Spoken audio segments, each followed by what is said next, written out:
What's up, everybody? It is the Get Back once again, and I am Lewis, and the UFC starting back up, chat. Okay? I am so prepared. I'm so ready. It's been the longest 6 weeks of my life. I've never been more happy for something to come back into my life in a long time, and the UFC is coming back.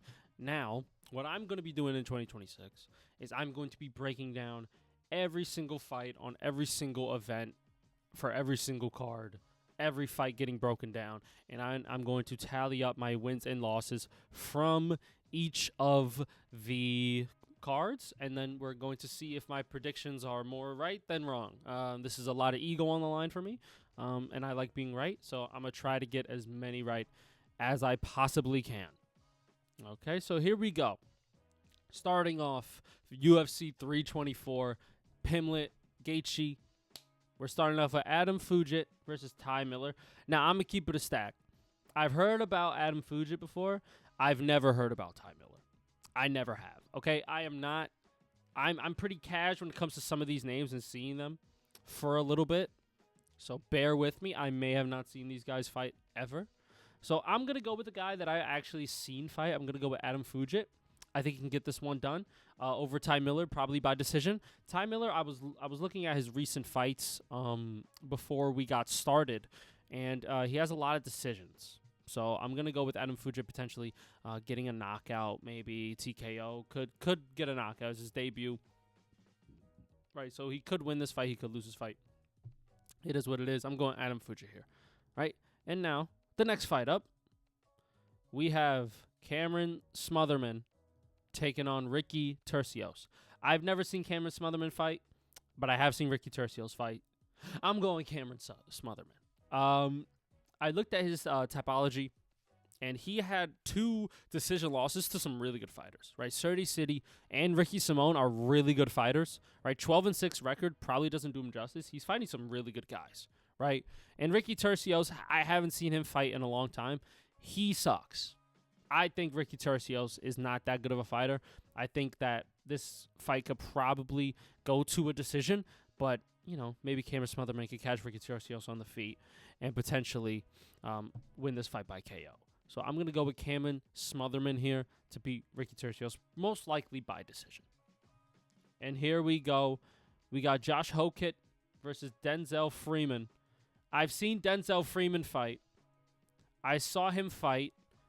Where did I see him fight? I did not see him fight in MSG. I did not. But I have seen him fight. And that was the most pitter-patter fight I've ever seen. That fight sucked.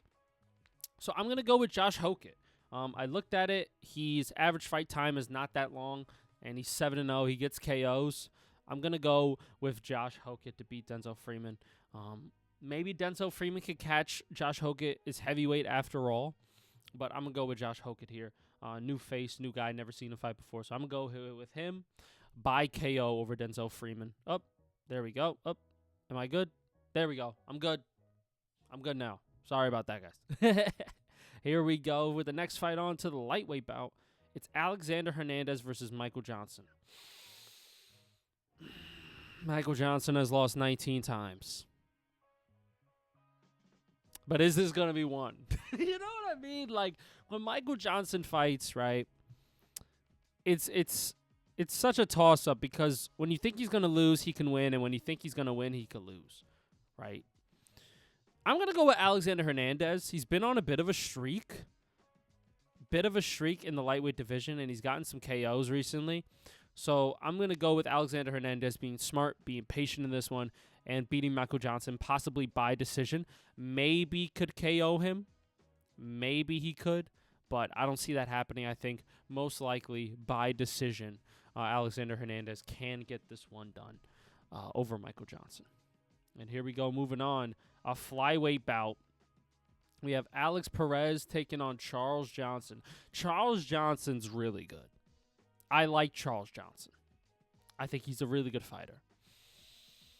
Alex Perez is a really good fighter too. Charles Johnson has that range. He has that punch power. He has that speed. He has everything at the flyweight division that you would want, right? He's the ideal flyweight guy to kind of archetype, right?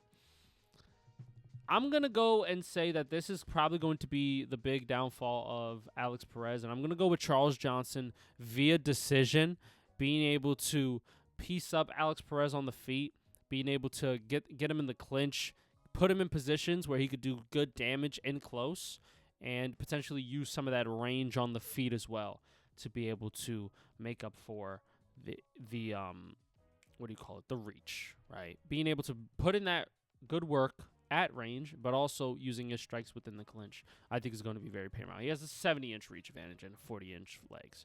And he's 5'9". Alex Perez could try to get on the inside and catch him, but I don't see that happening. So I'm going to go with Charles Johnson in this one. Moving on to the prelim bout. The first prelims is Nikita Krylov versus Modestas Bukauskas. There we go.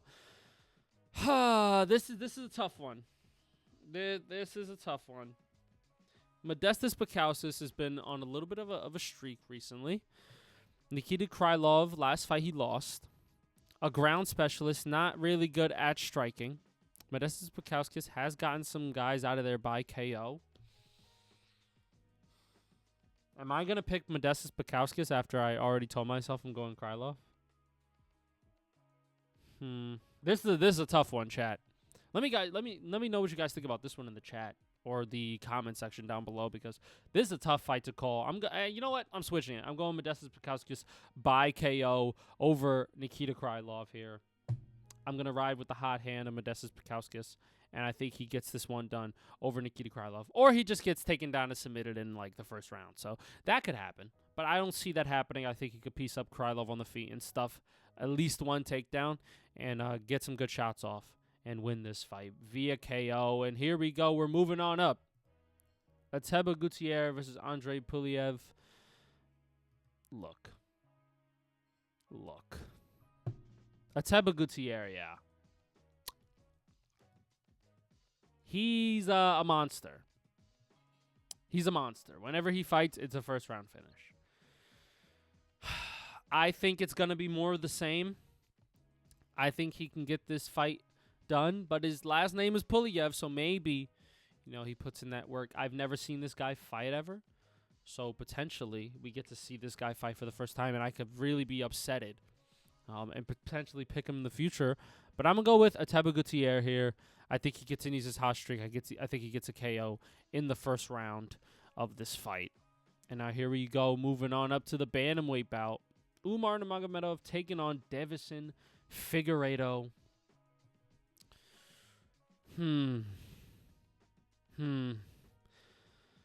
Deiveson, yeah, he has a decent shot. He has a really decent shot in this fight. I think he gets taken down and controlled in this fight. He is only 5'5". Umar's 5'8". Really strong. Has good cardio. It's only a 3-round fight. So I think his cardio will be able to hold up. It isn't a 5-round fight. And I think his striking is good enough on the feet to where he can really limit Figueiredo and what he does on his offensive end, that he's going to be able to try to get this fight to the ground and be able to shut him down on the feet as well with kicks, with punches, and ultimately with the ground game and potentially getting a submission in this fight. You know what? I could see a submission here for Umar. I'm going to put money on decision, really, but I could see a submission here, maybe in the second round against Deiveson Figueiredo after a round one of just heavy grappling, heavy wrestling. So I'm going to go with Umar Nurmagomedov to get this one done. And now, the main card. This is what I like. Arnold Allen taking on Gene Silva. Gene Silva lost his last one by KO to Diego Lopez. But he was piecing up Lopez in that fight, man. He really was. Arnold Allen, it's been a while since we've seen him. I'm going to go with Gene Silva. I think the cardio isn't going to be there for Arnold Allen. I think he can really crack on the feet, but I think Gene Silva can crack him back. I just think he can. I'm seeing a KO here for Gene Silva. He's reckless, but he's also really patient, and he hits really hard Arnold Allen, I don't know if he's going to be able to have the stamina to keep up with a pure striking match that this is going to be. Maybe he starts to grapple. Maybe he starts to shoot in takedowns. And maybe we could see a difference of a performance in that fight by Gene Silva if he's able to get controlled on the ground by Arnold Allen. But I think Gene Silva wins the stand-up fight and gets a KO win. That's just what I'm seeing here. You know? Arnold Allen, man, he breaks his hands too much in a firefight. This is going to be a firefight. This fight was put together because they know that this would be a KO either way. I'm going to go with Gene Silva not breaking his hand and getting a KO victory over Arnold Allen, potentially in like the second round. I could see that happening. Now here we go with, is this the first women's fight on the card? I think this is the first women's fight on the card. This is the first women's fight on the card. Here we go. The first women's fight of 2026. Natalia Silva taking on Rose Namajunas. I'm obviously going to go with the obvious pick here. It's Natalia Silva. Rose Namajunas, she's 15-7. I just think Natalia Silva's better in every way. I think she'll be able to keep Rose at range and be able to do really good work. Her kicks are amazing. Her punches are amazing. Natalia Silva's the next one up. And I just don't think Rose has it anymore to beat these top contenders. Maybe against Alexa Grasso, that could have been a decent shot. Maybe. But still, I would not pick Rose in that matchup, man. I don't think Rose is there anymore. I think Natalia Silva's really in her prime. And I think she's going to be able to get this one done by decision, probably, most likely. And now we have Waldo Cortez Acosta versus Derek Lewis. Chat. 6'4" from the Dominican Republic. Who do I go with here? Waldo. I'm going Waldo. Derek Lewis is 29-12. Waldo's just better, faster, just better than Derek Lewis right now. And if Derek Lewis gets a KO on Waldo, that would be crazy. But I think Waldo also has KO power in his hands, and I think he can get a KO on Derek Lewis in this fight and be able to, work some good combinations, right? Being able to get some good combinations there against Derek Lewis. So I'm going to go with Waldo Cortez Acosta in this one over Derek Lewis. I think that's pretty much going to be the majority pick, but we could see an upset because Derek Lewis, you never know. When you pick against him, he could win. Next up, Sean O'Malley returns to the octagon to take on Song Yadong. I can smell a classic Sean O'Malley performance in this one. I can smell a dribbling between the legs in this one. I could potentially see him stuffing the takedowns, getting a knee in on Song Yadong as he tries to shoot in, and really putting that mustard on him from range and, really piecing him up on the feet. Now, Song Yadong has a chance. Anybody has a puncher's chance. But I do think Sean O'Malley, taking this time off, I do think that he is probably improved in his striking. And I think he's going to formulate a really good game plan against Song Yadong. And I'm going to go with O'Malley in this one. Next. Oh, would you look at that? It's just Justin Gaethje and Paddy Pimblett on my left side because the website just doesn't want to work. So there they are. Look at this. Like what are we doing here? Right? So I'll make my screen a little bit bigger. We got Justin Gaethje versus Paddy Pimblett in the main event of the evening. I said this in my solo prediction video that I think Paddy Pimblett is going to win. And I think he's going to win this by third round submission. I think Paddy Pimblett, he's going to be able to get Justin Gaethje on the ground. And I think he's going to be able to survive on the feet and not get hit with anything real major from Justin Gaethje. Really trying to use his kicks at range, stay at range, and then when it's safe to do so, go into the clinch and really only have it to where you are in grappling exchanges in close against Justin Gaethje. If you are in punching range in close, that's not good. I need you to be tight in close with Justin Gaethje. We cannot have this where you are getting pieced up in the pocket against Justin Gaethje, because then you're really going to lose, and Justin Gaethje is going to be the champion because he can't knock you out. He has a ton of power, right? So I am going to go with Paddy Pimblett in this one, but Justin Gaethje really does have a good outside shot here. You know, it's not a bad pick to pick Justin Gaethje.